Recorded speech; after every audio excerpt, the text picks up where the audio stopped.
Hello, everyone. My name is Michael Rubenstein, and I'm from Los Angeles. I'm actually an attorney out here in Los Angeles. But today I'm going to be talking to you about scapholunate ligament repair surgery, which is what I had 5 days ago. I am today 5 days post-op. Scapholunate ligament repair surgery on my right wrist. And the reason I'm doing this video is because I found that when I was preparing for the surgery, there was quite a limited amount of information out there from patients who actually went through with the surgery. There's a lot of surgeons, there's a lot of medical professionals on YouTube and on the internet talking about the surgery. Not a lot of personal testimonials from patients who actually went through with it. In fact, if you look on YouTube, I think there's only like a couple of people who describe their experiences in videos. One of them is Jack Harding. Thank you, Jack. Your video was very, very helpful. But I figured that I'd like to add to the information that's out there in case you're considering going through with the surgery or want to know what to expect and that kind of thing.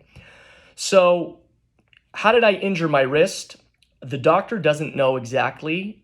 For as long as I can remember, I've had minor wrist pain in my right wrist ever since I was a teenager. Basically, for the last 20 years, anytime I tried to do push-ups on my hands, it would be very tender on the right side. I would have to do them on my fists or using push-up bars, that kind of thing.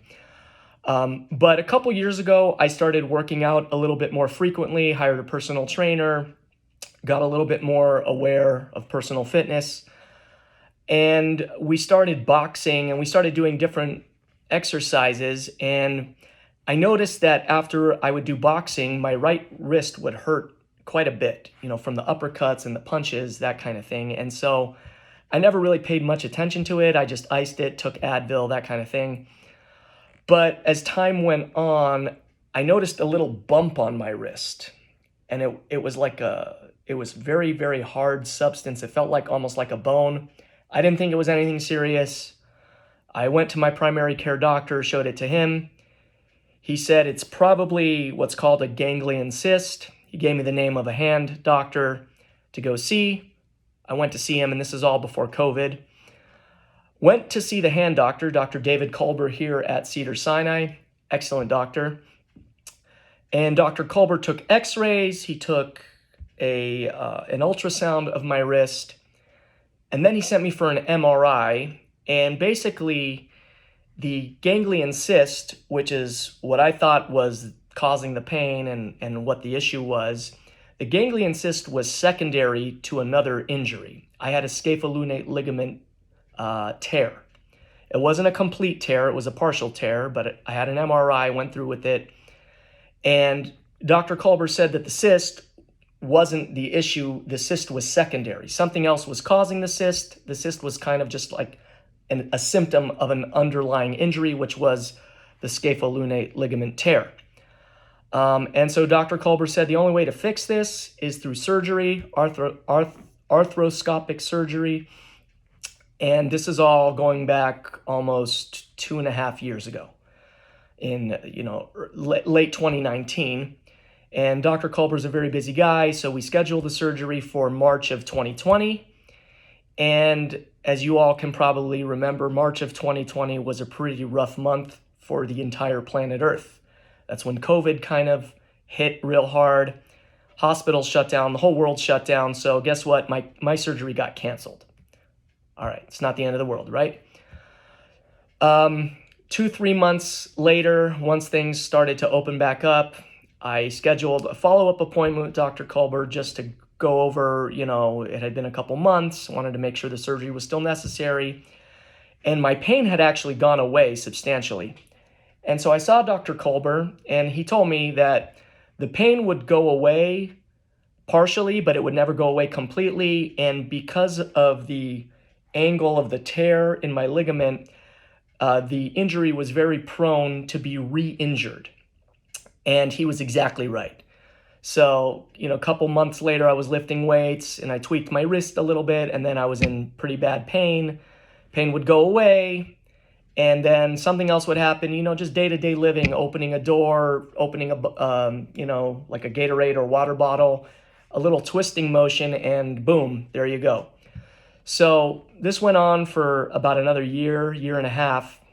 And, finally I went back to see Dr. Kolber, and he told me, listen, this is going to happen for the rest of your life until you fix the problem. We have to repair the ligament. We got to suture it up. And once that happens, the pain it'll take you a couple of months to recuperate, but once you go through with the surgery, it's more than likely to eliminate the problem. And if you don't go through with the surgery, he told me I would develop something called slack wrist, which is arthritis. I guess somehow, I don't know biologically, but because the ligament is torn, it puts pressure on the surrounding bones, puts stress on them, could lead to degenerative changes and lead to arthritis, and I don't want that. So I had to bite the bullet, went through with the surgery, scheduled the surgery, and just had it last week, August 31st, here at Cedars-Sinai Medical Center. Dr. Kolber basically fixed the ligament tear, and I mentioned I had a ganglion cyst. So while he was in there already, he removed the ganglion cyst. He said typically ganglion cysts they don't need to be removed, but in my case, once he was already in there, I figured might as well clean it out and take it out. So had the surgery last week. Surgery was about 2 hours, so I'm told. They put me under general anesthesia. A lot of people I've noticed through doing research, when they have this surgery, they get a nerve block. I did not get a nerve block. The anesthesiologist didn't think it was necessary. I'm actually thankful that I didn't get the nerve block because from what I understand, it's very uncomfortable. For a couple days, you can't feel your arm, and it's just not a comfortable situation. So I had general anesthesia. I was put to sleep. Surgery was about 2 hours. I woke up and I didn't have this splint on. I had like a bulkier kind of cast, and had an appointment the very next morning to go into Dr. Kolber's office to see his PA to just make sure the incision was healing and to put on this cast. It was a holiday weekend, so we had to get this done before the holiday. Everything looked good. The PA told me that there was quite a bit of inflammation. She showed me pictures. I think it's called synovitis, some kind of inflammation of the ligaments and surrounding area, but Dr. Kolber cleaned it up, sutured it up, and now I am in this splint. I'm going to be going back in later this week for a 1-week post-op, and I think they're going to be changing the splint, so I'll keep you updated. As far as the pain goes, I know a lot of people probably want to know what was the pain like, and honestly, the pain was not nearly as bad as I thought it would be. You do feel it. It's not a walk in the park, but on a scale of 1 to 10, the most my pain got was probably a 5 or a 6. It was not excruciating. It was manageable. Dr. Kolber gave me ibuprofen 800, which I took in advance of the pain. He told me get ahead of it, so I took it for about 2 days. Every 6 hours, I was taking ibuprofen 800. He also prescribed for me narcotics, which thankfully I have not needed to take because that stuff is, don't want to be at the mercy of that stuff if I don't have to be, and I'm very happy I didn't need to. At nighttime, I took Tylenol PM. That did the trick. But yeah, the pain was not nearly as bad as I thought. And as far as physically, for the first 2 days, I couldn't really move my fingers too much, but now I can. I can make a fist without pain.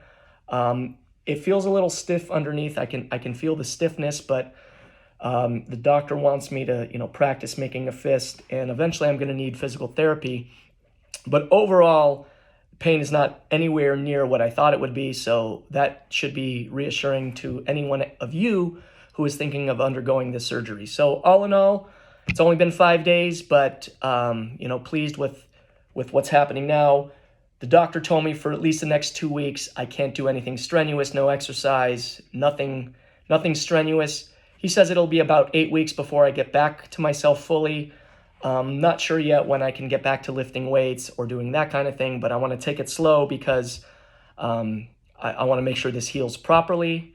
By nature, I'm not a patient guy, and I know a lot of you are probably not patient either, but we got to just bite the bullet and be patient, listen to the doctor's advice. So hopefully my experience is helpful to you. I'll post more videos. in the coming weeks how my progress is going. And if you have any questions, please reach out in the comments below, or you can even shoot me an email.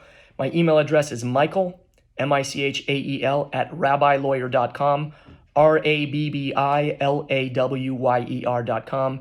You can also reach me through my law practice website, www.rabbilawyer.com. I'm a personal injury lawyer here in Los Angeles. That's rabbilawyer.com. And let me know what you think.